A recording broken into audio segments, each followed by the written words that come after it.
Hi, Mike McGinnis, agriculture.com. We are visiting today with Andrei Sizov via Skype. He is located in Turkey, but of course works for the Sizov Report and also is the CEO of Solvicon. And again, we want to say first off, hello, Andre. Check your microphone. How's that sound? Well, Mike, I hope my mic is okay. I can hear you pretty well. We can hear you perfectly. I know you said that you're located in Turkey, but you're based out of Moscow, Russia, and we want to get you to speak to us about the import tax that Russia has announced that it will impose on wheat exports beginning in mid-February, and all of the impacts that could have, especially on U.S. wheat.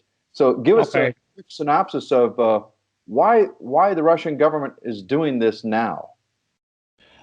So it started more or less in December previous year when President Putin he talked to the government and he criticized the government a lot because of rising food CPI in Russia and encouraged the government to do something urgently.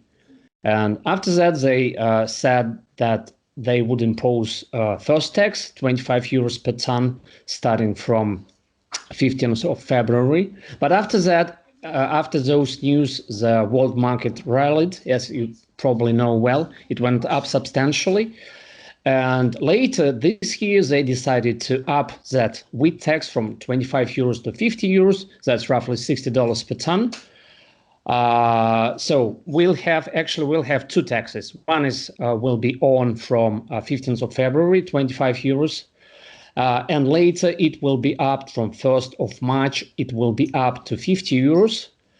And what is big news in my view that probably starting from the next season, and it starts here from July, we will have another tax, so-called floating tax, and it will be a third tax. Those tax will last until July, and from July we'll have a new tax. And that's probably very bad news for Russian farmers because I thought that many of them would prefer to store the grain till the new season to sell it without tax.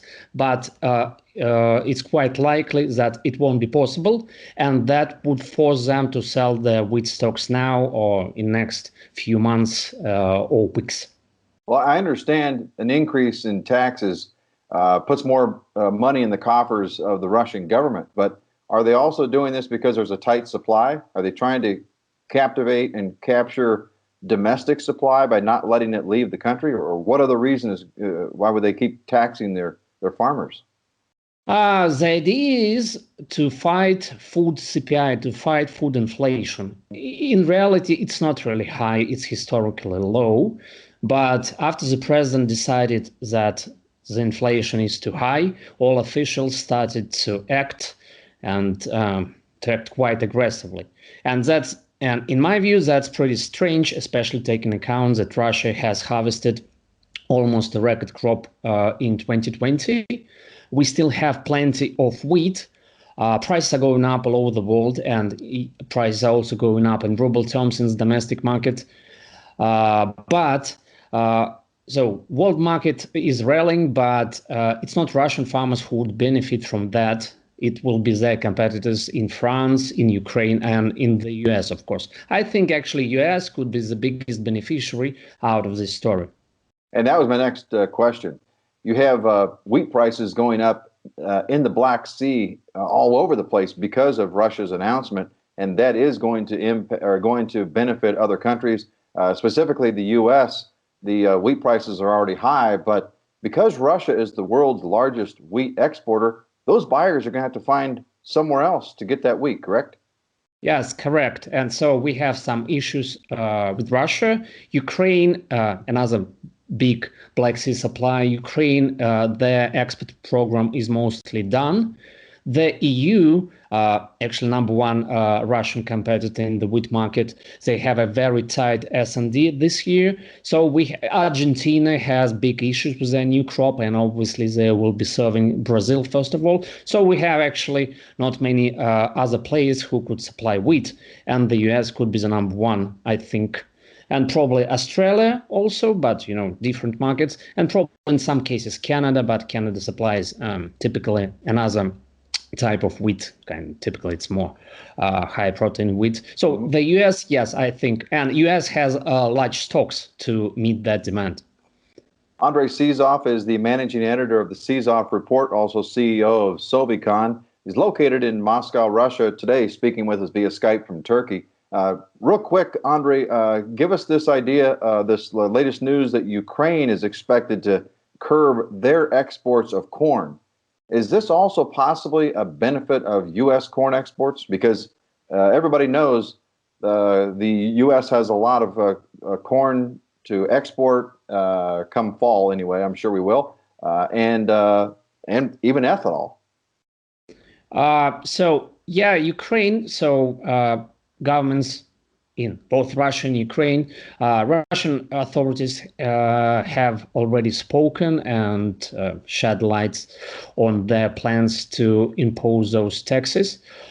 Ukraine, they have in place so-called memorandum of understandings that is kind of soft quota. They have it for wheat. I think it's around 17 or 17.5 million tons of wheat. And in addition to that, right now, I think on 25th of January, they would be discussing potential restrictions of corn exports. But we watch this closely as well. But I don't think those restrictions, if they will be introduced, I don't think they will be strict. So basically, it will be kind of, again, they could add that corn to that memorandum of understanding between traders and the government. The traders are kind of taking obligations not to export too much, but they could set a target of exports in the current season. Currently, they discuss around 22 million metric tons of exports, of corn exports this season. But again, it's not a ban or export tax. It's not going to happen. If we see those restrictions actually kicking in, it will happen at the very end of the season. And I don't think it's really a big bullish story for the corn market, at least for now. And finally, Andrei, the corn market has reached a $5 level on the futures on the Chicago Board of Trade, $14 level for soybeans. Wheat prices are at 7 or 8 year highs. What's your reaction to this rally? And where do you think in general these markets are going? So we are mostly focused on wheat. I would say our models were predicting levels like that even before Russian taxes story. So now we have around $300 per Black Sea wheat. That's the current level of price, FOB. That's roughly $8.2 per bushel, but it's not futures, it's cash market. I think it's more or less reasonable price looking at fundamentals all over the world in the corn market and wheat market.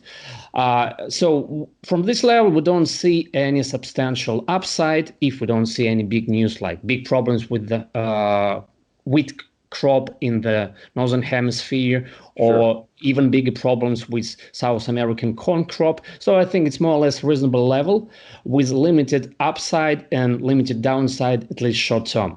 But if we see a good prospect for a new crop in the northern hemisphere for wheat, I think the market could reverse relatively soon. It's been great to get your thoughts, Andrei. We appreciate you checking in here via Skype. Thank you, Mike. And Andrei Sizov, he's the managing editor of the Sizov Report, also CEO of Sovicon. Real quick, Andrei, how do people get a hold of you? Just check our website. It's Sizov, SIZOV.report. It's very easy to find. Go there and grab our free trial. Thanks again for your time. We appreciate it. Thank you, Mike. Thank you. I'm Mike McGinnis for agriculture.com.